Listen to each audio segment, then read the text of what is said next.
Hello everyone, welcome back to another episode of r/ProRevenge. In today's episode, refuse to pay $60 to fix my roof. Okay, I'll close your building site down and cost you hundreds of thousands of dollars. My uncle took revenge on behalf of my parents. You scared me with one of my biggest fears, so I made you go face to face with yours. Before we get started, make sure to subscribe so you will never miss a video. So let's get started. Refuse to pay $60 to fix my roof. Okay, I'll close your building site down and cost you hundreds of thousands of dollars. Names, places and timeframes have been changed as per rules. Characters in this story: my friend, who I will call Brian; bullying demolition man we will call Keith; greedy property developer we will call Karen; and the insurance assessor. This tale of this nuclear revenge happened a while back and is a work in progress. It is too good not to tell, and I will try and keep you updated down the track.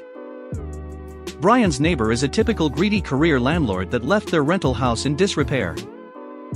The poor tenant was living in the cold house, raw sewerage leaking onto the lawn and holes in the house that you could see light coming out of the house. After multiple requests from Brian, Karen refused to get any repairs done.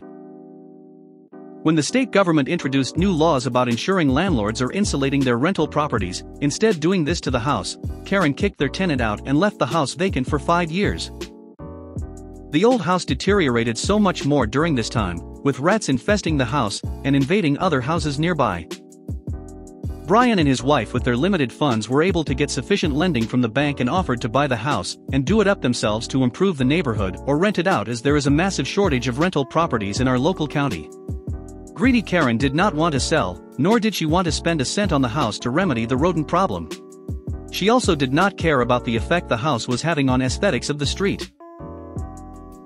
It is important to know that Karen and her wealthy family have over 100 rental properties, and due to lax tax laws in this region, they do not pay a cent and can get tax write-offs when their properties deteriorate, then can claim on this as a loss. Long story short, some of them appear to be leeches on our society and are one of the reasons property prices are so high and rent prices are skyrocketing in our area. Her husband is also the chairman of the state's Landlords Association, an association that he often fronts the media for, defending landlords and putting a good media spin on them when there is negative press. Fast forward 5 years and Brian finds out the house is going to be demolished to make way for some new houses to go in on the small section. That's good news at least, though Brian and his wife were anxious about how smoothly the demolition would go due to the fact the houses are quite close to each other. This is important for later. Prior to demolition, the company doing it had to get samples from all sides of the house to check for asbestos. Either Karen made it difficult for the company to get down the side bordering Brian's house, or they simply were too lazy, but only samples from 3 sides, not 4, were taken. Demolition day came around and Brian was concerned that no safety barriers had been put up to protect his house from falling bricks of the chimney, nor was there anything from stopping dust and debris going all over his new deck and porch area. Later that day, Brian had the pleasure of meeting Keith. Keith is the demolition company manager that is well known around the district for only caring about money and has little regard for people or property. Keith was doing the demolition himself today, simply with a digger. Brian returned home during his break at work to check the progress of the demolition, and found the demolition was already complete. After only an hour or so, the demolished house was in a pile. He climbed up on his roof and to his disbelief found hundreds of bricks had fallen onto his roof, causing damage, though he was lucky none had fallen through into the house. Brian phoned up demolition man Keith to ask about what went wrong. Keith initially played down the damage, despite there being 200 bricks laying on Brian's roof. Even with the damage done, no apology and the rude attitude of Keith, Brian kept his cool.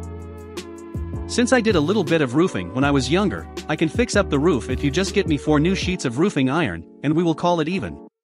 Don't worry about paying for paint, I can sort that out when I paint the whole roof after the fall. Brian's roof was not in the best of shape, but it was in much worse shape after having bricks dumped on it, leaving massive dents and chipping the paint. This is the moment that a simple decision on Keith's part would screw him and the landlord big time. Not happening, pal, your roof is F***kid anyway. I'll get you a sheet of second-hand roofing iron from my yard to repair the damage on roof, and I can come and hose off the dust off your deck and dog kennel. Cue the nuclear revenge. The revenge was not intentionally nuclear, but Brian had a dilemma that his roof was damaged and he needed it repaired. There was rain and snow forecast later in the week, and he shouldn't be out of pocket having to buy new materials to fix his own roof up to a good standard. Brian is normally calm and relaxed man, but this situation and the way he and his property were treated sparked an angst that I have never seen before.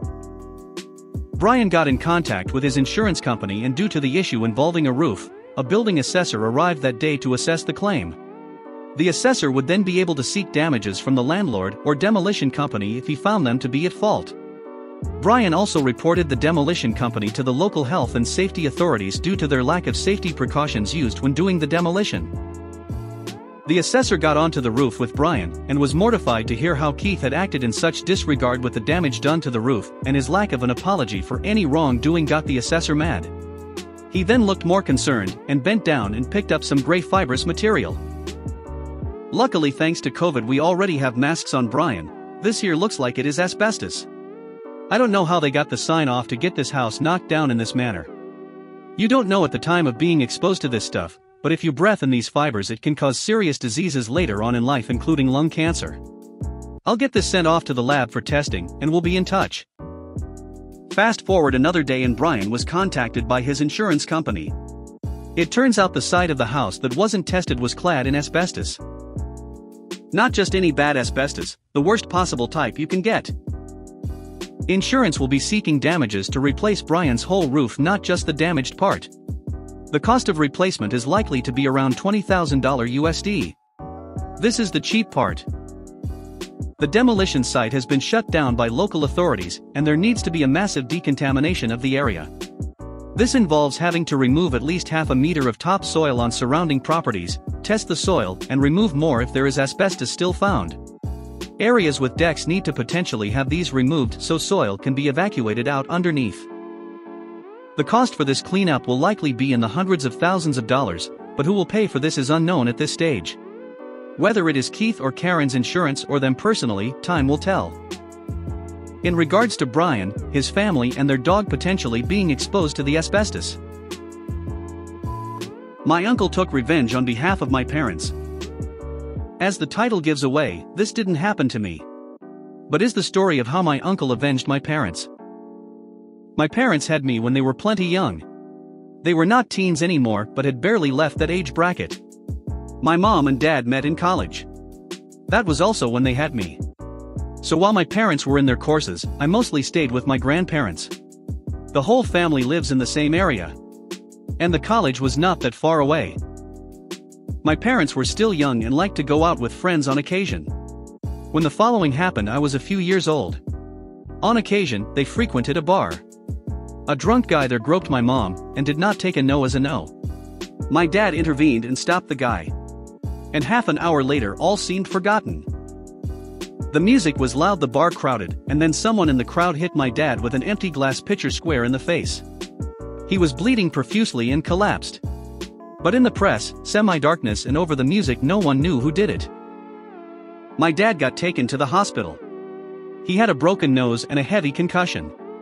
He also couldn't see who had attacked him, and his memory between the alcohol and being hit in the head was also very fuzzy. Of course, they had considered the guy who had harassed my mom, but they didn't know him, nor did they see him anywhere leading up to the moment, let alone have any evidence. So they pressed charges against unknown. But there was virtually nothing anyone could do. But then a few days later the piece of crap that had harassed my mom approached her on campus. Turns out he was in the same college as my parents. He made a few veiled comments and left little doubt that it had been him that hit my dad in the face. And the piece of garbage let my mom know that my dad next time should mind his manners. And that the little touching he had done didn't hurt anyone and wasn't that bad. And if he wanted to do it again, he would, and maybe more. And then the piece of crap went on his merry way. My mom was horrified, of course. She went home and told my grandparents, my dad, his parents. But no one could do anything. It was a he said, she said deal after all. And my mom hadn't even gotten the guy's name. My mom cried a lot at that time and didn't know what to do. She also was afraid of going to classes or out alone. I honestly only remember that time very scarcely. I was just a little kid. But I can remember my dad in the hospital and with his broken nose. and my mom crying a lot. My dad, of course, was just as angry and humiliated as my mom. No one knew what to do. And everyone was treading on eggshells around each other. But that is where my uncle enters the stage. My uncle, my mom's brother, lived on the other side of the country. He was a PI. And he was, of course, the last to hear the full story. But the moment he heard someone had threatened his little sister, he was on his way home. After hearing the full story, my uncle knew it would likely be hard to get the guy on the harassment, the assault, or the threats. Having no evidence, my uncle had my mom point the guy out from afar on campus. It took a few days to find him. But then my uncle started to stalk that piece of human filth. My uncle took sick days, all his vacation, and invested every second possible to find out everything about the harasser. My uncle even approached the pig in another bar and became drinking buddies with him. Over several weeks my uncle had uncovered all manners of illicit behavior. Possession, consumption, and distribution of drugs. Theft. And a few other misdemeanors and small-time stuff. And my uncle could have put him away for that. But my uncle always said when asked about that if he sent the asshole to prison, it would be for molesting my mom and hurting my dad. And that is what he did. One night while out with his new buddy drinking, my uncle made the idiot piss drunk, and they landed in my uncle's motel room. He got the harasser to incriminate himself on video, rattling off a list of illegal shit he was up to. My uncle had, of course, pretended to be a crook too. Among the stories asshole told was the story of how he groped some chick and brained her dude with a pitcher of beer. Now, something needs to be said. In my country, of course, recording someone in secret is illegal and under some conditions, like if the police does it, it is not a permissible piece of evidence in court.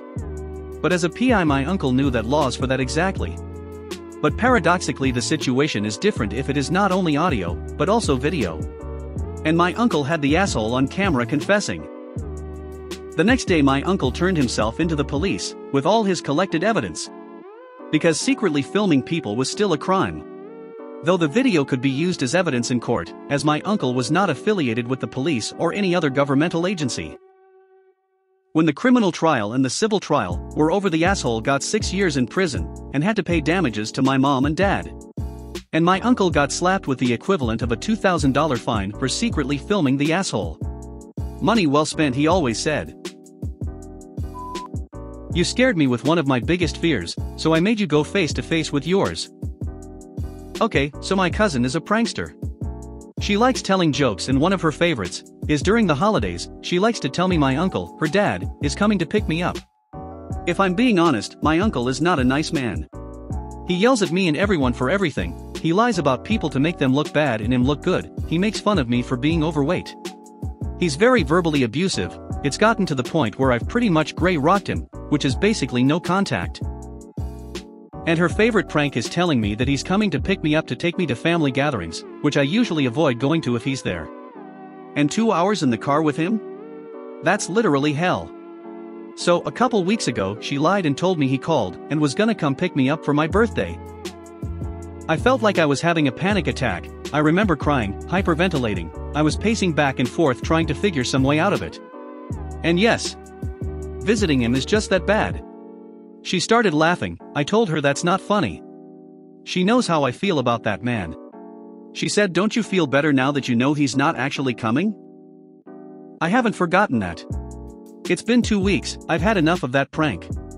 I wanted to prank her, to kinda get her back. I remembered her biggest fear. Clowns. She's been scared to death of clowns since she was a kid. So, I had a friend, that's over 6 feet tall, dress up in a scary-looking clown suit. I told her I got a free dinner for 2 coupon for my birthday to her favorite restaurant and wanted to share it with her to bait her. We left and I had my clown in place. The plan was to stop on the middle of this old rural road and stop the car at a specific spot where my friend was hiding. Everything went to plan, my friend parked his old junk car in the ditch on the side of the road. I stopped and said we need to check it out, see if they need help.